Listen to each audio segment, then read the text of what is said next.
विनम्र स्वभाव में आदर सहित पूछा, आप कौन हैं और कहां से आ रहे हैं तथा हमसे क्या कुछ काम है आपको? गुरुजी ने कहा, हम आपसे दो बातें परमात्मा पंथ की पूछने के लिए आए हैं। तब वह वीरा कहने लगा, आप इन लोगों से पूछ लो, हमसे क्या पूछते हो? हम लोग तो निर्धन सब्जी बेचने वाले हैं, हमें आत्म वस्तु का क्या पता हो सकता है? मर्दाना कहने लगे, हे मित्र, यह नानक देव निरंकार हैं, जो कुछ तुम जानते हो सो कहो। तब वह कहने लगा, हमारे अहोभाग्य जो इनके दर्शन हुए। वीरा ने कहा, हे महाराज, आप कृपया यह बताओ कि वह परमात्मा कैसा है और उसका निवास कहाँ है? मुसलमान कहते हैं कि हजरत मोहम्मद खुदा के निकटवर्ती हैं तथा हिंदू कहते हैं कि ब्रह्मा विष्णु महेश उस परमात्मा का रूप हैं। रामचंद्र तथा कृष्ण यह परमात्मा हुए हैं। आप कृपया यह मुझे बताओ कि यह परमात्मा है अथवा ईश्वर कोई और ही है। यह सुनकर श्री गुरु नानक देव जी ने श्लोक कहा। श्लोक महला पहला। जित दर लख मुहम्मदा, लख ब्रह्मे विष्णु महेश, लख लख राम वडीरिय, लख राही लख वेश। गुरुजी कहने लगे, उस दरबार में, उस प्रभु परमात्मा के दरबार में लाखों ब्रह्मा विष्णु महेश हैं और अनेकों मोहम्मद भी वहां हैं। हे भाई, उसके दरबार में अनेकों राम बढ़ाई पा रहे हैं, तारीफ हासिल कर रहे हैं और अनेकों प्रकार के भेष उसके मार्ग में हैं। लख लख ओथे जति हैं, सतीय ते सन्यास, तथा अनेकों वहां सती निवास करते हैं और कई लाख वहां यति हैं और अनेकों लाख सन्यासी हैं वहां। लख लख ओथे गोरखा, लख लख नाथा नाथ, यहाँ लाखों गोरख हैं, लाखों नाथ वहां फिरते हैं। लख लख ओथे आसना, गुरु चेले रहरास, वहां लाखों ही आसनधारी हैं और अनेकों लाल गुरु चेले वहां हैं। लख लख देवी देवते, दानों लख निवास। हे भाई मल्हार, उस निरंकार के दरबार में लाखों देवी देवता हैं तथा लाखों ही दानव हैं और लाखों देव हैं। लख पीर पैगंबर औलिये, लख काजी मुल्ला शेख, वहां पर लाखों पीर पैगंबर हैं, मुल्ला काजी भी लाखों हैं, वहां लाखों शेख घूम रहे हैं। किससे शांत ना आया बिन सतगुर के उपदेश। सुन भाई वीरा, यह सब आप ही आप कहलाए हैं और यकीन करो, जिन्होंने गुरु का आश्रय नहीं लिया और अदीक्षित हैं, उपदेश से वंचित हैं, उनको शांति प्राप्त नहीं होती। हे मित्र, गुरु के बगैर सदगति नहीं। साधक सिद्ध अगणित हैं, केते लख हजार, और जो साधक सिद्ध हैं उनकी तो गणना ही नहीं। वे सभी अपार बेशुमार हैं, गिनती नहीं की जा सकती उनकी। एतड़ियां अपवित्र हैं बिन सतगुर के शब्द विचार। हे भाई वीरा, यदि कभी इतने पाठ पढ़े और अमल बगैर तथा गुरु कृपा के बिना, यह सभी अपवित्र हैं, क्योंकि उसके बिना गति नहीं होती। सिर नाथा के एक नाथ, सत नाम करतार। हे मित्र, जितने अवतार नाथ देवी देवता, इनके ऊपर जो उस प्रभु का नाम है वही सभी का नाथ है। नानक ताकी कीमत ना पवे, बेअंत बेशुमार। तब गुरु नानक देव जी कहने लगे, हे वीरा मल्हार, उस करतार की कीमत मुझ नानक से नहीं पाई जाती, क्योंकि उसका अंत नहीं है। वो बेअंत है और शुमार भी कोई नहीं है उसका, वो बेशुमार है। तो मल्हार कहने लगा, हे गुरुदेव, जैसे आपकी इच्छा वही सत्य है और आप धन्य हैं। फिर वीरा मल्हार से श्री गुरु नानक देव जी विदा हुए तथा संगत को गुरु दर्शन से अपार प्रसन्नता हुई। मल्हार के सहित सभी का कल्याण करके सतगुरु श्री गुरु नानक देव जी आगे की ओर रवाना हो गए। बोलो जी पाई जी, वाहे गुरु, वाहे गुरु, वाहे गुरु।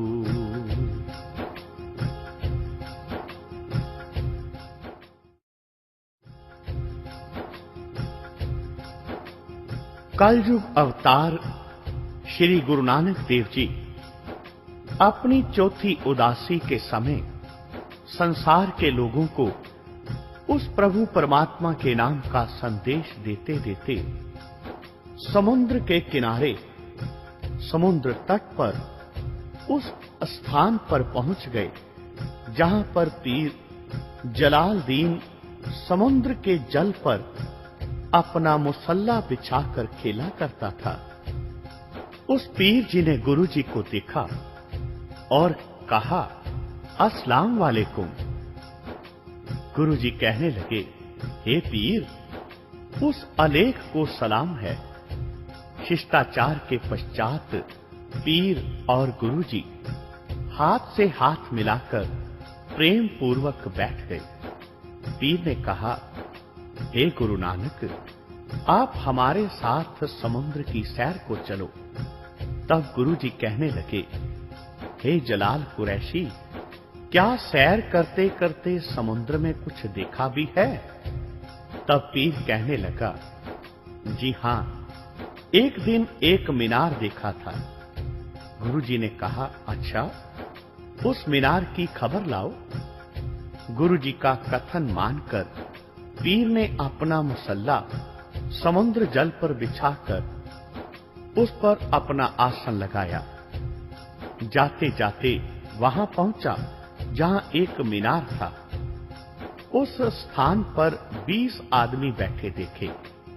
पीर ने उसको सलाम किया तथा प्रेम पूर्वक बैठ गया। जब रात्रि काल हुआ तो आकाश से 21 थाल रसोई के उतरे। फकीरों ने भोजन बांटकर खाया तथा ईश्वर की भक्ति में सारी रात व्यतीत की। प्रातः सभी फकीर चले गए, वहां केवल पीर ही रह गया। पीर ने देखा कि समुद्र के अथाह पानी में एक जहाज डूबने लगा है। फकीरों का हृदय नम्र होता है। पीर ने कहा, हे परमात्मा, इस जहाज में जो मुसाफिर हैं, उसमें से तो कोई अपने पुत्रादिक को छोड़कर आया है, इसलिए हे मालिक दया कर, जिससे जहाज को क्षति न पहुंचे। ईश्वर कृपा से जहाज बच गया। जब रात्रि हुई तो वही 20 फकीर वहां आ गए। फिर आकाश से भोजन आया, परंतु अब तो भोजन उन्हीं 20 फकीरों के लिए था, पीर के लिए नहीं था। उन्होंने बांट कर खा लिया। पीर भूखा ही रह गया। तमाम रात उन्होंने बंदगी में गुजारी। प्रातः वह वहां से रवाना हुए। दूसरे दिन पीर ने देखा कि मीनार गिरने लगा है। उस समय पीर ने कहा कि यह मीनार गिरे नहीं, बस फकीर के शब्दों से वह मीनार गिरने से रुक गया। वह मीनार नहीं गिरा। जब फिर रात्रि हुई तो वे फकीर फिर आ गए, परंतु अब की बार खाना नहीं उतरा। तब फकीरों ने कहा, हे भाई, मालूम होता है कि किसी मंदभाग्य प्राणी ने ईश्वरीय कर्मों में कंटक बन दिखाया है। तब पीर ने कहा, भाइयों, 2 काम मैंने किए हैं। एक तो डूबते जहाज को बचाया है तथा एक गिरता मीनार गिरने से रोक लिया है। उन्होंने कहा, भाई तुम्हारा नाम क्या है और कौन होते हो तुम? हमें अपना परिचय दो। पीर कहने लगा, मेरा नाम पीर जलालदीन है। उन्होंने कहा, हे भाई, यहां पीरों और बादशाहों के लिए कोई स्थान नहीं है, क्योंकि पीर और बादशाह इनके लिए दुनिया में स्थान है। यहां तो परमात्मा के प्यारे ही समय व्यतीत कर सकते हैं। अब पीर ने अपना मुसल्ला पानी के ऊपर बिछा दिया और स्वयं उस पर बैठ गया, परंतु वह मुसल्ला अब चलता नहीं था। तब वहां फकीर आए। उन्होंने मुसल्ले पर पीर को बैठे देखा और कहा, हे भाई, तुम यहां क्यों बैठे हो? पीर ने कहा, हे मित्रों, मेरा मुसल्ला चलता नहीं। मैं सोच रहा हूं कि अब क्या करूं। उन्होंने कहा, हे पीर, तुम श्री गुरु नानक देव जी को स्मरण करो, तब तुम्हारा मुसल्ला पूर्ववत चलने लगेगा। पीर ने कहा, आप अपना परिचय दो। उन्होंने कहा, हम श्री गुरु नानक देव जी के सेवक हैं।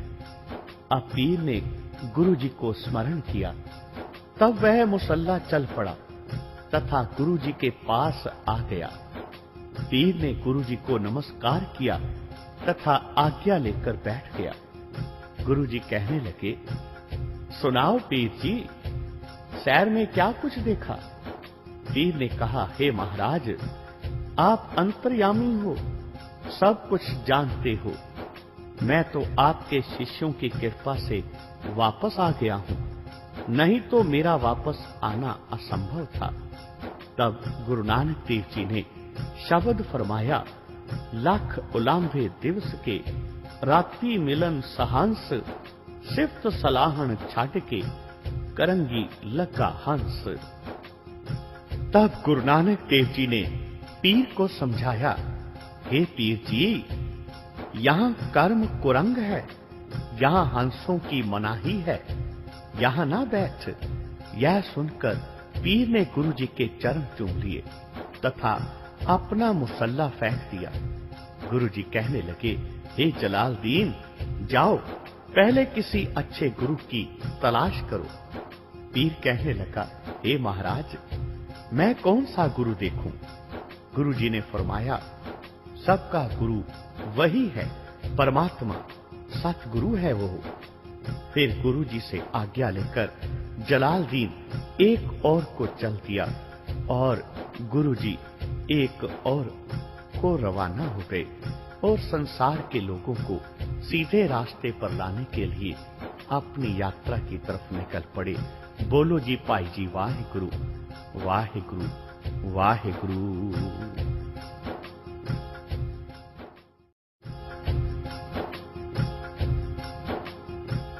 संसार के लोगों को प्रभु परमात्मा के नाम का संदेश देते हुए कलयुग अवतार श्री गुरु नानक देव जी महाराज एक बार समुद्र के भीतर जहां रेतीला सा टापू है वहां जा पहुंचे। गुरु जी ने वहां सिद्ध मंडली को बैठे देखा। गुरु जी ने उनको आदेश किया, नमस्कार किया।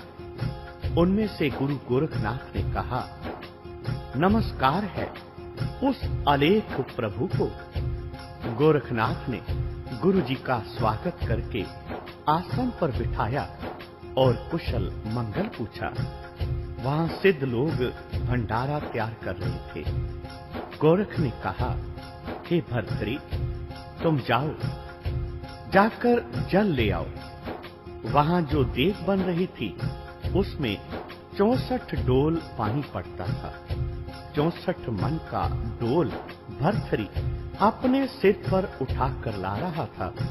तब भर्तृ ने पूर्व की ओर देखा तो उसे कुरंग की कतार आती नजर पड़ी।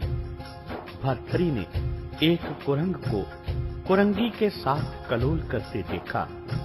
उस समय भर्तृ ने कहा, अरे कामी कुरंगी, तुझे काम पीड़ित कर रहा है, तुझको नरक में जाना होगा। कुरंग ने कहा, हे भर्तरी, मैं पापी नहीं हूँ। यह कमल पत्ती राजा जूनी की पुत्री है। 2 बार आगे यह मेरे साथ विवाही गई है। तीसरी बार हमारा इसका संयोग है। यदि तू कल वहां जा पहुंचेगा तब तेरा बचाव होगा, यदि नहीं जाएगा तब तू नरकगामी होगा। भर्तरी ने यह बात सुनकर दुखी होकर पूछा कि हे कुरंग, वह स्थान यहाँ से कितनी दूर है? कुरंग ने उत्तर दिया कि वह स्थान 90 करोड़ कोस की दूरी पर है। तब भर्तरी ने कहा, हे भाई, कल तक तो पूरी नहीं हो सकती। तब कुरंग कहने लगा, यदि तुम ना पहुंचोगे तब नरक में जाना होगा। यह सुनकर भर्तरी रोने लगा। अंत में भर्तरी गोरखनाथ के निकट गया तो अपने सिर से डोल उतारा, जो उतारा नहीं जा रहा था। जो देग प्रतिदिन उतार लेता था वह आज उससे नहीं उतर रही थी। तब भर्तरी कहने लगा, हे सिद्धो, यह मेरे सिर से देग उतार दो। गोरखनाथ की आज्ञा मानकर सिद्धों ने देग उतार दी। भर्तरी को गोरख ने कहा, हे पुत्र, आज तेरा मुख उदास क्यों है? तब भर्तरी ने कहा, आज मुझे अत्यंत कठिन काम बन पड़ा है। यदि आप मेरा कार्य कर दो तो ठीक है, नहीं तो मुझे नरकों में गिरना होगा। गोरख कहने लगा, हे भर्तरी, वह कौन सा काम है? तब भर्तरी ने कुरंग की सारी बात गोरखनाथ के प्रति कह दी। कहा कि यदि कोई इस काम को कर दे तो मैं नरक से बच सकता हूँ। तब गोरखनाथ ने अपने सिद्धों से कहा कि आप में कोई ऐसा है जो भर्तरी का काम कर सके? सिद्धों ने पूछा कि कितने कोस का मार्ग है? तब भर्तरी कहने लगा, 90 करोड़ कोस का अंतर है। यह सुनकर सभी ने कहा कि यह तो अत्यंत कठिन है। तब रोने लग गया। उस समय गुरु नानक देव जी ने भर्तरी को कहा, हे भर्तरी, तुम रोवो नहीं, चलो हम तुम्हारे साथ चलते हैं। हम तुमको नरक में नहीं जाने देंगे। फिर गुरुजी शीश कलंदरी रूप खड़े हो गए। गुरुजी ने हिरण चर्म की सवारी की, मर्दाने ने रबाब की सवारी की और भर्तरी ने डंडे की सवारी की। गोरख आदि को आदेश करके सभी आकाश मार्ग में निकल पड़े। सूर्य से 4 योजन इधर गए तो धरती पर जा उतरे। उस समय 1.5 पहर दिन शेष था।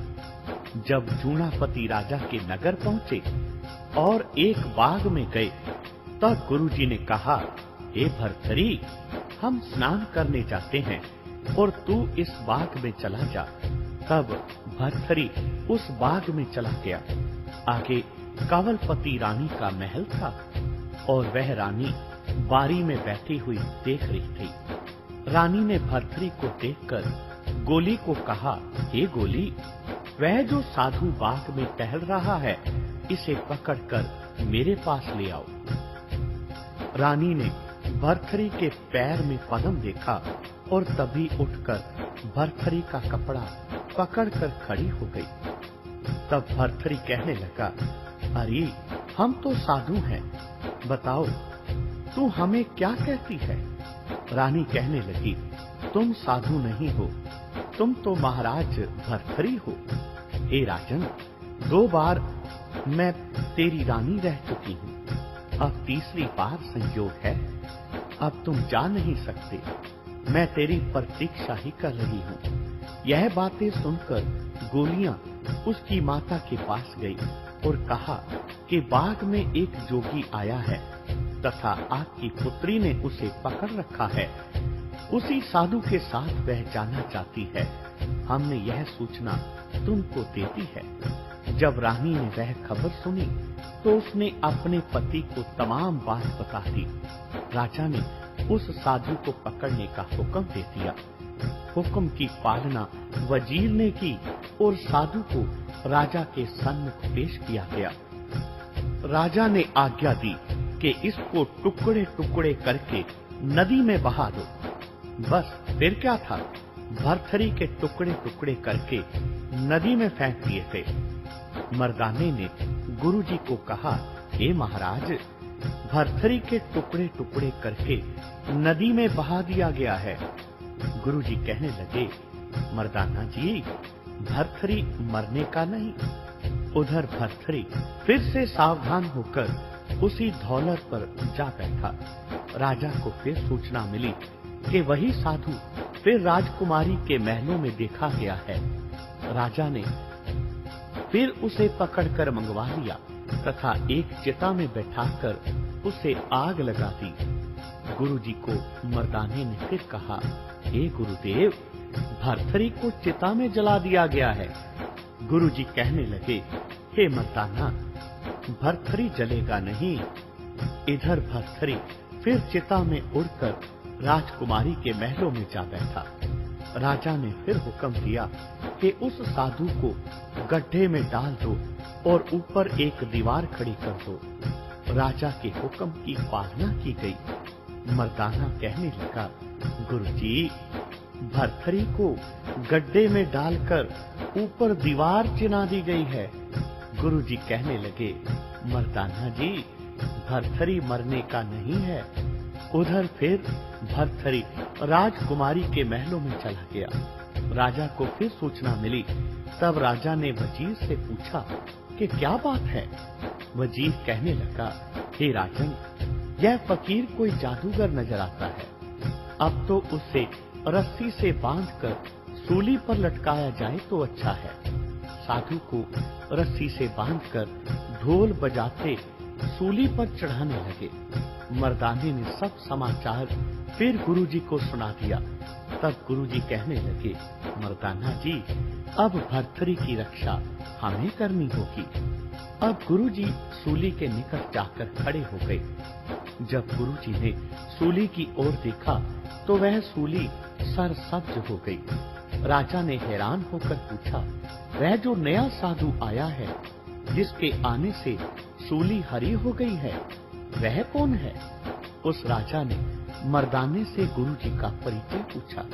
मर्दाना जी कहने लगे, हे राजन, यह सिख कलंदर रूपी गुरु नानक देव हैं और जिसको सूली दी जा रही है, यह राजा गंधर्व सेन का पुत्र महाराज भरथरी है।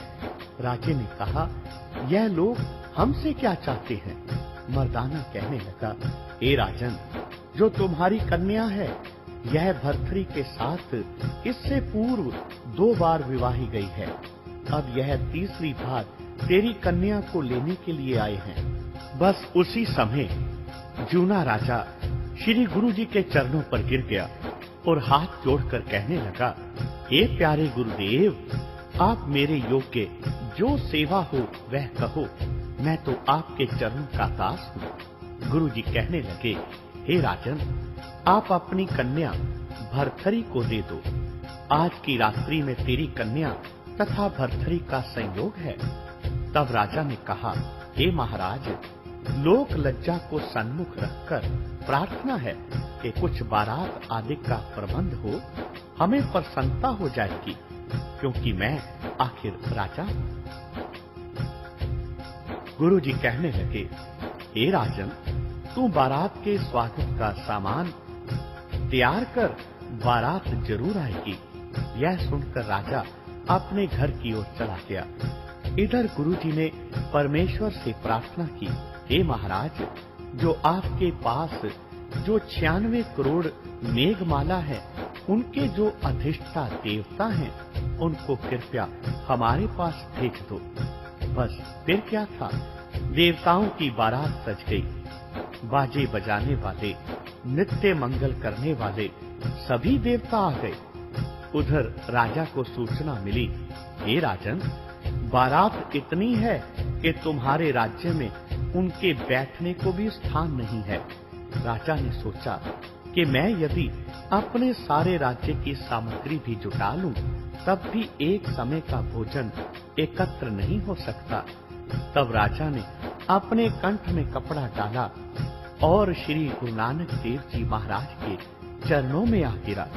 कहने लगा, हे गुरुदेव, यह आपकी अपार माया मेरी बेइज्जती करने पर तुल गई है। गुरुजी ने कहा, हे राजन, बारात की मांग तुमने ही की थी, तो हमने बारात एकत्र कर ली है। परंतु हे राजन, तुम चिंता क्यों करते हो? जहां से बारात आई है वहां से इनको खुराक आ जाएगी। फिर गुरुजी ने निरंकार के प्रति प्रार्थना की, हे कृपालु, आप इस बारात के जीवन के लिए सामान भी भेजो। बस 36 प्रकार के भोजन जो परम पवित्र तथा स्वाद थे, अपने आप ही एकत्र हो गए। खूब स्वागत किया गया। आधी रात्रि के समय भर्तृहरि का विवाह हो गया।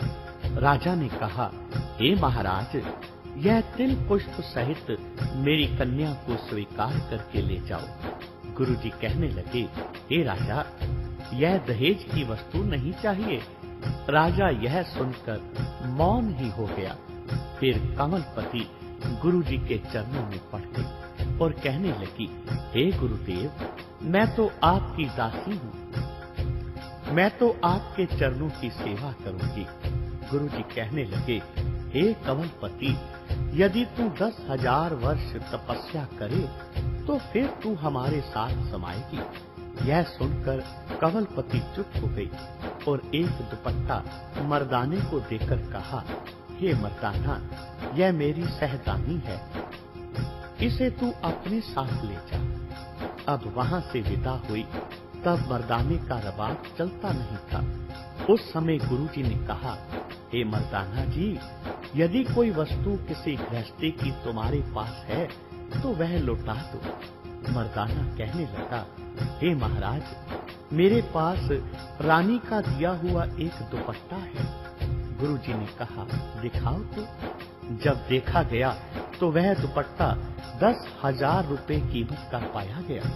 मर्दाने ने कहा, हे महाराज, मैं किस मुंह से लाया हूँ और अब किस मुंह से वापस करूं? गुरुजी ने मर्दाने के मुख पर हाथ फेरा तो मर्दाने का दाढ़ा सफेद हो गया। तब गुरुजी ने कहा, हे मर्दाना, जाओ, उस मुंह से लाए थे और इस मुंह से वापस कर आओ। जब मर्दाना दुपट्टा दे आया तब गुरुजी ने कहा, कहो मर्दाना, वह वस्त्र लौटा दिया क्या? मर्दाना कहने लगा, हे गुरुदेव, आपकी आज्ञा का पालन किया है। इसके पश्चात सभी वहां से उड़कर सिद्ध मंडली में वापस आ गए। सभी को आदेश किया, कुशल मंगल पूछा। गोरखनाथ कहने लगा, हे भाई, सभी काम आपकी कृपा से हो गया है।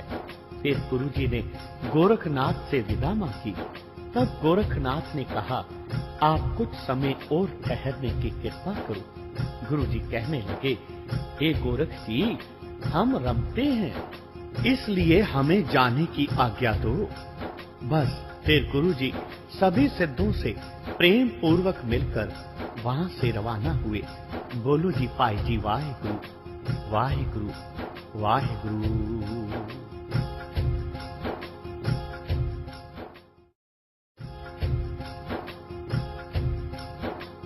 भगत जनों, कलयुग अवतार गुरु नानक देव जी संसार का भ्रमण करते करते कलकत्ता नगर में पहुंच गए।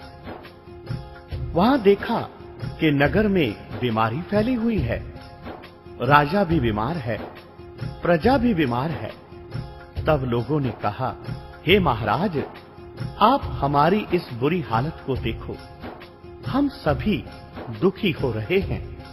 गुरुजी के आने की खबर तमाम नगर में पहुंच गई। तब अनेक नर नारी गुरुजी के पास आने लगे। अनेकों को सुख शांति प्राप्त होने लगी।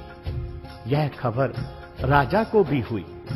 तब राजा भी पालकी में बैठकर दर्शनों को आया तथा हाथ जोड़कर कहने लगा, हे महाराज, मेरे पेट में बहुत दर्द रहता है, आप कृपा करके मेरा रोग दूर करो। तब गुरुजी ने कहा, मर्दाना जी, रबाब बजाओ रबाब। मर्दाना रबाब बजाने लगा। तब गुरुजी ने शब्द